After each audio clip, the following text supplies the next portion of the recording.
façam o tal do triplo C. Curta, comenta, porque a integração do chat ajuda muito, e compartilhe. Você pode fazer essas 3 coisas que ajudam o algoritmo a aparecer. Mas eu não estou brincando não, pessoal. Dá uma paradinha agora de 1 segundo e clica no joinha, porque às vezes sabe, essa pessoa já está acostumada a ouvir isso. Não, é importante que você faça isso, porque se você não fizer, inclusive atrapalha o vídeo. Parece que o vídeo é menos relevante. Abordar um pouco desses 2 lados. Queria começar pelo primeiro ponto. Quais seriam as grandes violações de direitos humanos que estão acontecendo?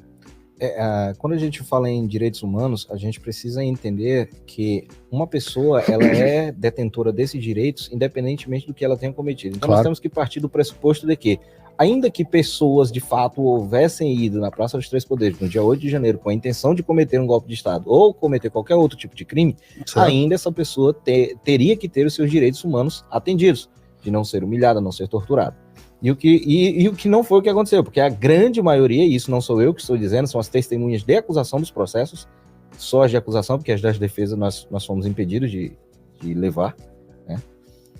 Eu quero saber sobre isso quando a gente chegar no capítulo da violação do devido processo. Sim. Elas disseram que a grande maioria das pessoas não depredou, pelo contrário, estavam lá tentando evitar que os vândalos cometessem aqueles crimes. E aí, porque de fato havia vândalos. Havia. O estrago foi feito, isso aí ninguém nega, né? Se já estavam lá dentro, se eram filtrados, isso aí quem deveria investigar isso era a Polícia Federal e não seria fez. Bom se fosse investigado, né? Ou excelente. Talvez a CPMI. Também. Infelizmente, tudo isso está acontecendo porque não foi feita uma investigação séria, nem pela Polícia Federal e nem pela Casa Legislativa. Então, cabe a nós agora, vamos ter que dar um jeito de desvendar isso aí. A gente não tem acesso a uma série de provas, né? Por exemplo, as câmeras que o ministro Flávio Dino se deixou desaparecer. Mas depois que essas pessoas foram presas no dia 8 de janeiro, elas ficaram lá nas delegacias e quase 24 horas sem alimentação.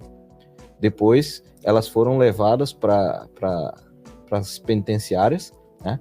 E no dia 9 de janeiro começou aquele suplício, que é ali onde a gente vê que houve as maiores violações, com o cometimento, inclusive, de tortura. Que foi quando eles pegaram idosos, crianças, quem estava lá próximo do QG, cachorro, colocaram dentro de ônibus, 50 ônibus, e levaram para a academia da Polícia Federal. Violação, então, dos direitos dos animais também. Que hoje em dia é bem mais sério. Quem sabe? Bem mais sério na nossa sociedade do que os direitos humanos. Verdade. E eu acho que esse é o caminho, direitos dos animais. Né?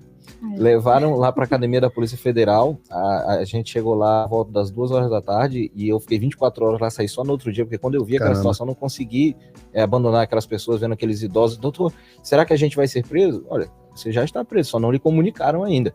Sem a voz de prisão, né? Sem voz de prisão. E levaram as pessoas para lá. Nós vamos enganar as pessoas. Nós vamos levar vocês para um local, vamos identificá-los e vamos liberá-los. Teve aquele imbróglio envolvendo, inclusive, o general Dutra, da forma como a história que ele contou. Existe uma outra história que eu sempre ouvi envolvendo o general Arruda, acima do general Dutra. O general Dutra, quando ele fala que ligou para o presidente para perguntar se as pessoas deveriam ser presas à noite ou pela manhã, quer dizer então que ele cumpriu a determinação de prisão a mando do presidente Lula e não do ministro Alexandre de Moraes. Então o presidente Lula, ele tem... Isso é muito estranho, essa história é muito estranha. É muito estranho. E se eu te disser que agora o general Dutra acabou... Recebi isso hoje, tá? Agora ele é vice-chefe do Estado-Maior do Exército. É o 02 do general da ativa mais antigo do Exército. É o posto mais alto que 3 estrelas pode ocupar. Missão cumprida, então. O general Dutra cumpriu bem a missão dele, né? Está sendo recompensado aparentemente. Não é à toa, né? E aí, enquanto vários outros militares, foram 16 que pediram o indiciamento de 16 militares na CPMI. E aí essas pessoas ficaram lá, foram presas às 7 horas da manhã, só receberam alimentação por volta das 17 horas da tarde, pessoas passando mal. Eu tive um cliente que tentou suicidar, cortou os próprios pulsos lá dentro da academia da Polícia Federal. Gente passando mal, sendo atendida, e aquele desespero. Por fim, até aquele momento as pessoas estavam detidas sem saber por quê. Sem saber. Achando que seriam liberados. Começaram a dar voz de prisão 24 horas depois da prisão, aproximadamente, para as primeiras pessoas. Então você entrava lá numa filinha e ficava lá a pessoa com a sua mochilinha lá na fila esperando ser chamado. E o advogado não podia acompanhar ela na primeira parte do interrogatório. Então interrogatório sem advogado. Sem advogado. A gente entrava, doutor, o senhor não pode entrar aqui, o senhor só pode acompanhar seu cliente lá na segunda parte, lá na frente. Só que nessa primeira parte ele já pegava um monte de informações, já recolhiam, já descobriam ali se ele tinha celular ou se não tinha, qual era o telefone, já pegava uma série de informações. Quando você ia com ele para a oitiva lá com o delegado, a pessoa já estava totalmente rendida. E aí, nessa bagunça lá, na verdade, que estava uma desorganização total, porque ninguém estava preparado para receber essa quantidade de gente. Depois disso, elas foram levadas para os presídios, e aí é onde a coisa fica ainda pior. Porque no primeiro momento... Antes disso, Sim, a pessoa ficava tão nervosa, porque ela chegava naquele corredor, aí se tu ia para a direita, tu estava sendo encaminhado para o presídio, tu só passava ali, o delegado te dava voz de prisão, assinava uma nota de culpa que já vinha pronta, com base no inquérito 4879, que é o dos atos antidemocráticos, que os advogados não têm acesso. E se tu ia pro lado esquerdo, aí tu estava sendo liberado, entrava no ônibus e era largado na rodoviária. Na rodoviária de madrugada. Então a pessoa até chegar no fim do corredor, ela mais ou menos não sabia para onde ela ia ir. Tinha os delegados parados no final, né, do corredor, indicando para qual lado a pessoa iria. Então aquilo gerou um pânico, e até para nós mesmos que estávamos lá, né, as pessoas que tinham... Teve uma revista de um senhor que abriram, ele tinha um saco assim grande, tinha Nossa Senhora, Santinho, né, travesseiro, colchão, era isso que tinha lá. Não tinha armas, não tinha nada. Então aquelas pessoas que nunca responderam nenhum processo, nunca cometeram nenhum crime, né, estavam vivendo aquele anseio de não saber se ela iria para o presídio ou se ela estaria sendo liberada para agora, hoje, né, estar sendo chamada. Todos estão sendo investigados. Os 400 e poucas pessoas que foram liberadas naquele dia, também dia 9, 10 e 11, essa semana começaram a ser intimados pela Polícia Federal para prestar depoimento e começar a investigação em relação a elas. Dos soltos. Os outros já estavam. Porque foram mais ou menos 1.600 presos? 2.000 pessoas. Presos? Presos. 1.600 presos lá, e esses 400 foram liberados. Ah, sim. 1.600 detidos no dia 8 e 9 de janeiro. E 1.600 que efetivamente ficaram presos, encarcerados. Pelo menos até as audiências de custódia, que duraram ali 10, 12 dias. Que deveria ser 24 horas. E por que você fala em tortura, doutor? Porque o conceito jurídico de tortura, segundo a Declaração Universal de Direitos Humanos, os pactos dos quais o Brasil é signatário, ele fala no conceito de tortura, que é a aflição que você impõe a uma pessoa, seja ela física ou psicológica. Quando você coloca crianças, idosos, pessoas com comorbidades dentro de um ônibus e fica circulando com ele dentro de uma cidade como se fossem troféus, durante horas, sem a possibilidade de irem ao banheiro, de se alimentar ou tomar água. Isso é tortura física. Imagina isso com criança. Com criança dentro, entendeu? Com filho. Sim, a revolta. Idosos. A revolta. No relatório tem, na primeira parada que o ônibus fez, as pessoas correram, pegaram uma manta e colocaram assim numa parede, e as pessoas começaram a fazer suas necessidades lá naquele banheiro improvisado com uma manta. 2 pessoas seguravam, tá no relatório, tem foto disso. Entendeu? Então, assim, baixíssimo nível de humanidade. Sim. Aí as pessoas passaram a noite lá naquele galpão, dormindo no chão, dormindo nas escadarias. Eu tô lhe falando que foi a cena mais triste que eu já vi na minha vida. Eu já fui policial militar, já vi um monte de coisa, já fiz muita coisa na minha vida, mas isso ali... Um policial militar dizendo que isso foi a coisa mais dura que viu, né? No Pará. Então, foi muito... A família da minha mãe é toda do Pará. Que legal. Mas porque o que acontece? Enquanto policial, você tá acostumado a lidar ali com a marginalidade, por mais que tenha ali uma situação ou outra, mas tudo bem, é uma pessoa que tá ali cometendo um crime, mas você vê inocentes, idosos, você olha para aquelas pessoas e vendo aquelas senhorinhas de cabeça branca entrando naqueles ônibus algemadas. Então, aquilo é muito triste, muito triste. E como é que estavam os policiais federais que estavam fazendo esse tipo de coisa? Porque eu tenho essa dúvida, eu não eximo nunca os policiais federais, sabia? Porque eu já falei isso várias vezes. Não estavam cumprindo ordem. Eu falo, não existe um tirano no planeta Terra que tenha ele mesmo executado e torturado ninguém. Sempre teve alguém que estava cumprindo ordens. Então, o Mao Zedong não matou 60 milhões de chineses. Não dá nem tempo. Se quiser, 60 milhões de gente pra caramba. Se falar assim, agora minha profissão é matar, me dá uma metralhadora e eu vou ficar matando gente o dia inteiro. Você não mata 60 milhões. Você precisa de gente. Mesma coisa o Stalin. Mesma coisa o Hitler. Você precisou de um monte de gente para cumprir a ordem. Mas eu posso ficar aqui, Fidel Castro, Pol Pot, todos eles. Mas, se quiser ir para outro lado, Pinochet. Todo tirano teve alguém para cumprir ordem para ele. Então eu não eximo os policiais federais que olham esse troço e falam, não, estamos cumprindo ordem. Não, peraí, tá cumprindo ordem, vendo uma criança...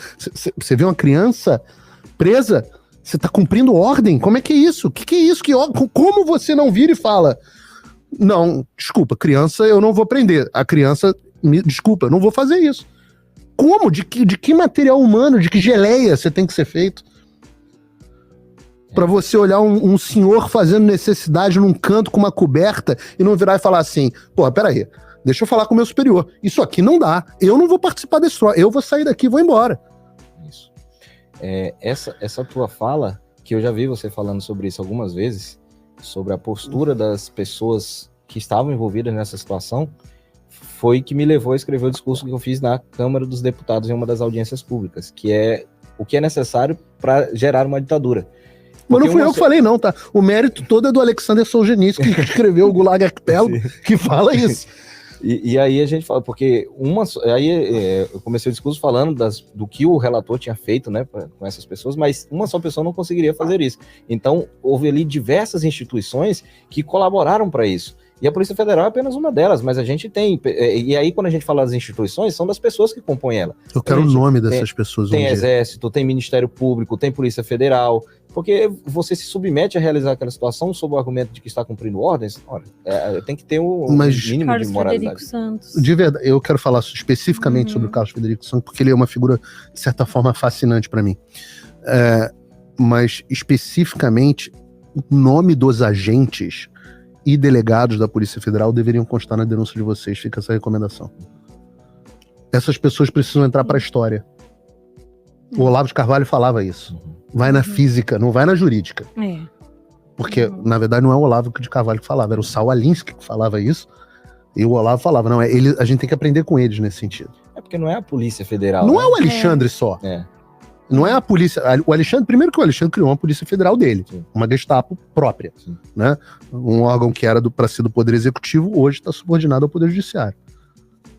Uma coisa estranha, ele tem o próprio delegado dele, que bate bola com ele, faz tabelinha lá com ele, ele pede, é uma coisa quase que ridícula. O pessoal fala do conluio do Sérgio Moro com o Dallagnol, e eu falava do conluio do Sérgio Moro com o Dallagnol, então eu me sinto muito à vontade. Eu também tenho vídeo lá comentando que a forma como se deu o julgamento. Agora, o conluio agora é um japonês, esqueci o nome dele agora, o conluio Com o subprocurador. Esse do subprocurador eu quero conhecer melhor essa história. Mas eu queria perguntar, reformar aqui a minha pergunta, acabo falando demais. Como era a figura, como é que os policiais lidavam com isso? Tinha alguns que a gente percebia nitidamente que estavam incomodados com a situação, mas eu acho que dependia muito da sua ideologia política ali, do que ele... Tinha gente que estava fazendo com satisfação. Tinha. Eu vi vários fazendo. Eu tava de folga, vocês fizeram vir aqui, tinham vários. Outros a gente via que havia um constrangimento mesmo, por estar desempenhando aquela função e tal. Tinha alguns que choraram. Tinha. Os policiais penais, quando receberam os presos lá nos presídios e tal. Então, gente, pelo amor de Deus, isso aqui é absurdo. Comentavam, né? Até comentam até hoje com a gente. Mas não se revoltam, não se levantam. A Fortaleza é muito em falta no Brasil. O que eu costumo dizer é que ninguém está disposto a fazer um sacrifício pelo próximo, porque eu não vou arriscar o meu salário, eu não vou arriscar o meu emprego por algo que eu estou vendo que está errado, mas que demanda de mim um sacrifício muito grande. E, assim, a gente costuma ser mais sensível para dizer que cada um sabe até onde o calo aperta, até onde você tem uma responsabilidade com uma família, alguma coisa assim nesse sentido, mas eu acho que isso chega num nível que, quando se torna inaceitável, tem coisas que... Alguma coisa tem que ser um limite. Alguma coisa tem que ser. Exato. Eu tenho que sustentar minha família, então você é matador de aluguel. Você é mafioso. Alguma coisa tem que ser né? Tem que ter um limite. Tem que ter um ponto. Por isso que eu falo isso. Eu